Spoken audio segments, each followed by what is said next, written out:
Hi, we're all about to get back to school, and I'd like to talk to you about one of the things that I see at the beginning of each year and as the first term progresses. Parents' concern about school, learning and nutrition. And there's often a misperception about a connection between concentration, schoolwork and the diet and nutrition.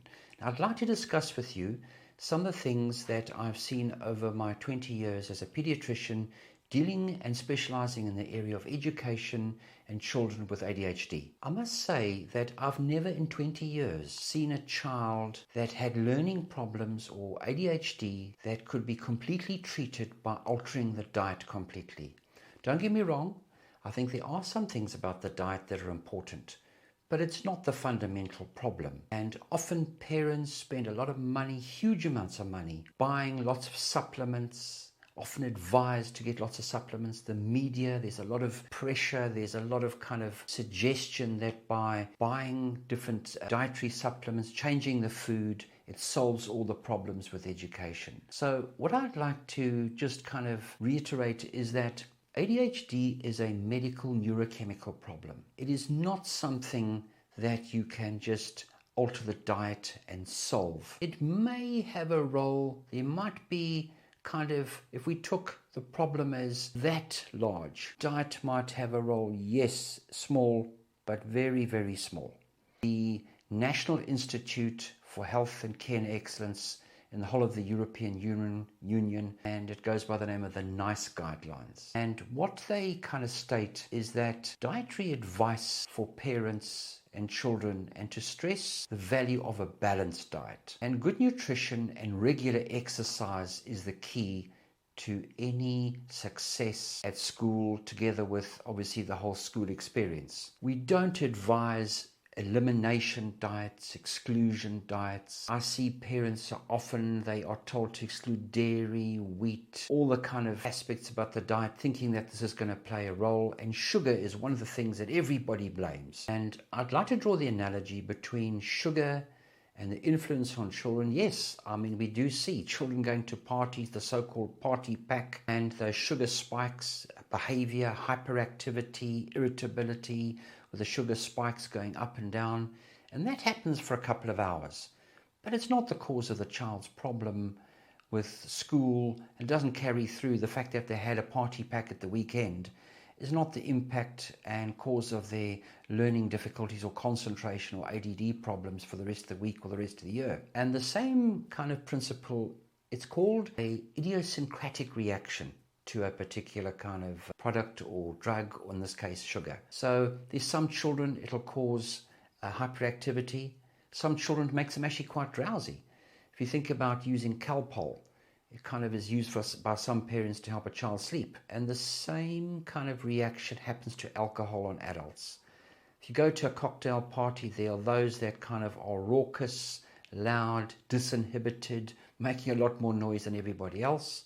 You know, those that tend to look a bit sleepy and go home quite early because that's had an effect that makes them quite sleepy.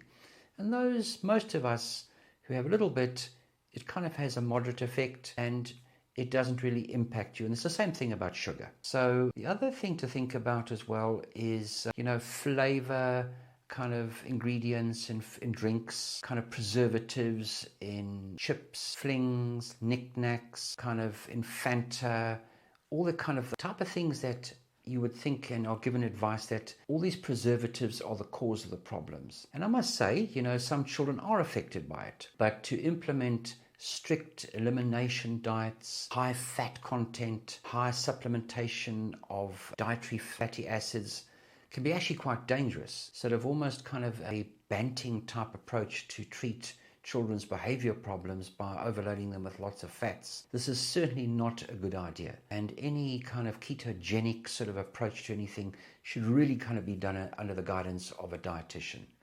Omega-3s, omega-6s, Biostrath, Keen Mind, ADD Away, all these natural products. I have never in 20 years seen a child benefit significantly by all these products. Unfortunately, they are used because of fear of actually trying to deal with the underlying problem. And if a child has ADHD, medication is not the first route, but it can be very effective.